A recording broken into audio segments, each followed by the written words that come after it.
Hello and welcome back to another Meeting Point English grammar lesson, and in this lesson we'll be discussing using auxiliary verbs.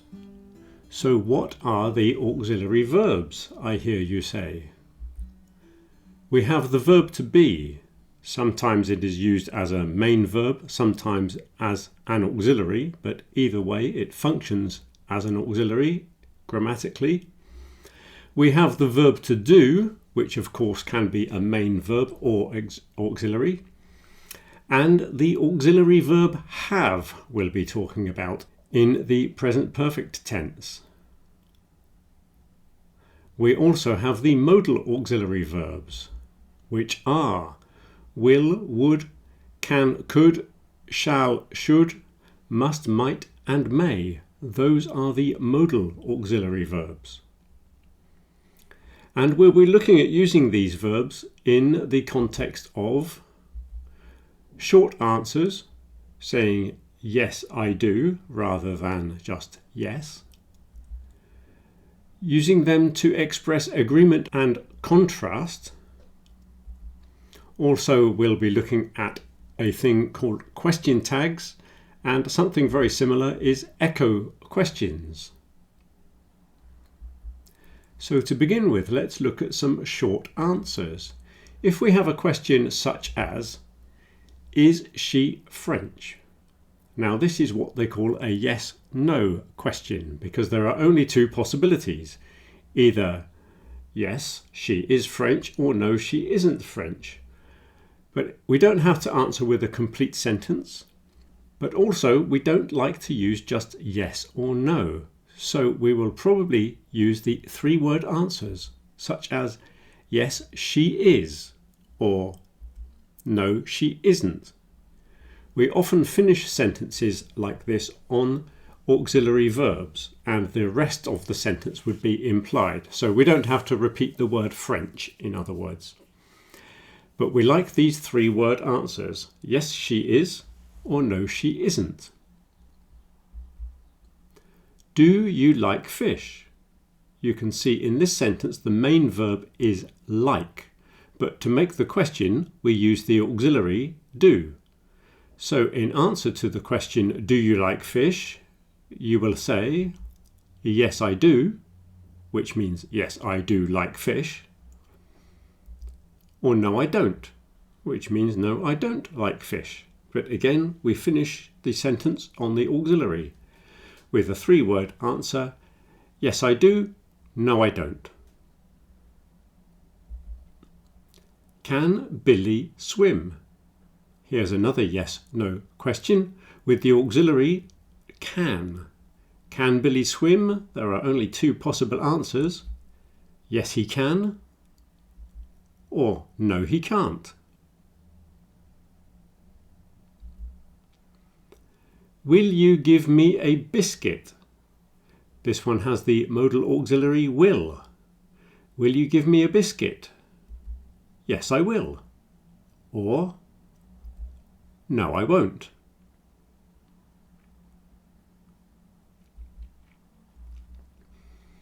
Another thing we can do is show agreement and contrast.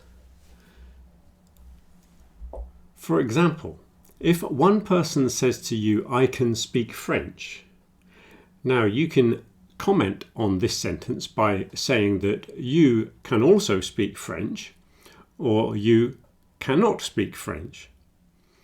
So this person says, I can speak French, and you can respond, so can I, which is another way of saying, I can also speak French, so can I. Or, I can't, which means I can't speak French. Now in this one you'll notice that the first sentence is in the affirmative, I can speak French. And if you agree with that one, you say so can I. Now in this sentence we have a negative, I can't speak French. Now if you want to agree with this and say that you also cannot speak French, you can say, neither can I. So for the affirmative, you said, so can I, but to agree with the negative, you say, neither can I, which means I cannot speak French either, is another way of saying it. Or, by contrast, you can say, I can. I can't speak French, and you say, I can.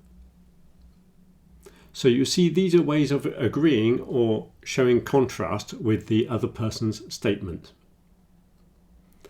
And of course, in these, we are using the auxiliary verb can. Now, in this one, they went to the beach. We have the main verb went in a past tense, but there is no auxiliary verb. So as usual, when there is no auxiliary, we have to find one. So we use do or did, and you can say, so did we, which means we also went to the beach. They went to the beach, so did we. Or, by contrast, we didn't, which means we didn't go to the beach. They didn't go to the beach. To agree with this statement, neither did we.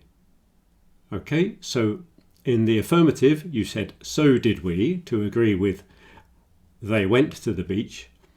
But the negative statement, they didn't go to the beach, you would say, neither did we. Or, we didn't go to the beach either. Or, we did, to show contrast. They didn't go to the beach, but we did. Now, in this sentence, instead of two different people speaking, we're showing the agreement or contrast in two different parts of the same sentence. So, we could say, Bob can speak French, and so can John. So can John means John can also speak French. So in this sentence, both Bob and John can speak French. In the next one, Bob can speak French, but John can't. This means that Bob can. However, John cannot speak French. Bob can't speak French, and neither can John. So neither can John is agreeing with the negative can't.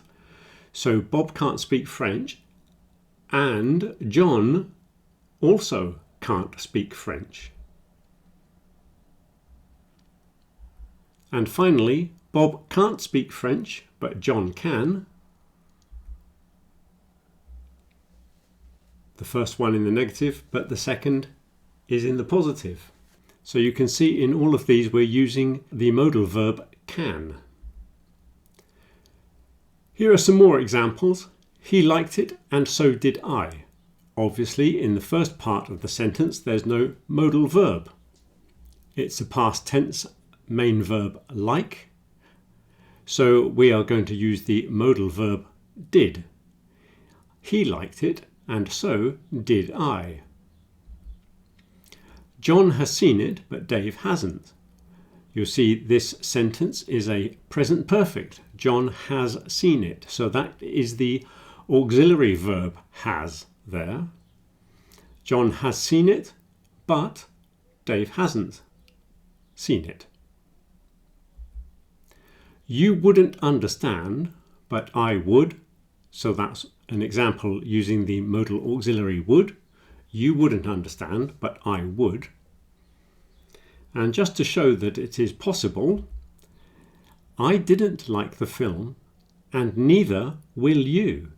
Now this is an unusual example because I've changed the tense. I didn't like the film is referring to the past, and neither will you refers to the future. Okay, so it is possible to do the two parts of the sentence in different tenses. Now let's look at some question tags. This is a question tag, isn't it? It's a nice day today, isn't it? You'll see what's happening. The first part, we've got it is. That's our main verb, and the verb is, in this case, it's not really an auxiliary verb. It's the main verb is, but as usual, the verb to be can be both auxiliary verb and main verb. It's a nice day today, isn't it? So the first part is positive. We've made the second part negative, and we've inverted it into a little question. It's a nice day today, isn't it? Something to point out at this stage is the intonation of the question tag. Usually it remains fairly flat because everybody knows the answer to the question. So even though it looks like a little question, it's not really a question because it's not really asking for information. Because I am experiencing the same weather as you do, I presume. So I'd say, it's a nice day today, isn't it? In that sort of flat tone at the end. It's a nice day today, isn't it? I'm not really asking a question because I don't really need any information. So I wouldn't say, it's a nice day today, isn't it? You understand? So if I went, isn't it, at the end, that would require some information. So quite often they remain fairly flat. Here's another example of a question tag.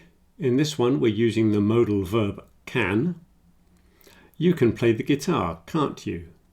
You see I'm using you can in the positive, and then I'm making it negative and inverting it to make can't you as the tag. You can play the guitar, can't you? You can't play the piano, can you? You see in this one we're going from a negative to a positive. So if it's positive at the beginning, you go negative for the tag, and if you start with negative, you can use a positive tag. You can't play the piano, can you? Or I could put some intonation at the end and say, you can't play the piano, can you? Now that would imply that I need some information. You can't play the piano, can you? It sounds like I need someone to play a piano for me. She likes rock music, doesn't she? You see, we've got doesn't there, using the verb does in the negative because the first part is in the positive, but there is no auxiliary. So she likes, we could change it to she does like, and that's where we get our auxiliary verb doesn't from. She likes rock music, doesn't she? She doesn't like jazz, does she? And here's a strange one that you sometimes notice. This is a very English thing to say. This is a very, very polite sentence. You couldn't pass the salt, could you? Most people would say, could you pass the salt? But if you want to be very, very formal and polite, there's a strange use of a question tag. You couldn't pass the salt, could you? You probably don't need to speak like that. It sounds very, very formal to me. Now let's look at a thing called echo questions, which are very similar to question tags. If somebody says they are going to Asia, you can respond to this by saying, are they? It's a way of showing interest in the previous statement. You see there's the subject and the verb, the auxiliary verb to be, they are. All you do is take those, make an inversion, and you've made a little question, like, are they? She has bought a new car. She has bought, that's a present perfect, so we've got the auxiliary has there. You can invert those. Has she? He spent all his money. Here's another example where we don't have an auxiliary verb in the sentence. So, of course, we'll have to find one. And it's in the past tense. So, he spent all his money. Did he? So there are a lot of echo questions that can be used. So these are very useful because they are a way of joining in the conversation without interrupting the conversation. So all you're doing is taking the subject and auxiliary verbs from another person's sentences and giving them back as a little echo. That's why they're called echo questions. Now, if you listen to an English-speaking person on the telephone, sometimes the other person at the other end of the line is telling a long story, and the person on your end of the line, all you hear are lots of these echo questions, like, did he? Have you? Are they? Okay, so these are very useful ways of showing interest in the other person's statements without interrupting. So we've been looking at the various uses for auxiliary verbs. We have the short answers instead of just saying yes or no. You can take the auxiliary verbs from the other person's sentence and say, yes, I can, no, she didn't, yes, we would, no, they can't, etc. We can also use auxiliaries to show agreement and contrast. Neither can I, and so did Dave, etc. We've looked at question tags. Question tags are interesting, aren't they? This was a very interesting grammar lesson, wasn't it? Or we can use those echo questions, like, are you? Did they? Is she? Have you? Okay, so I hope that was interesting and informative.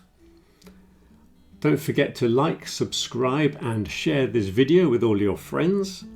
And don't forget to listen out for our Sunday morning podcast. See you in the next video.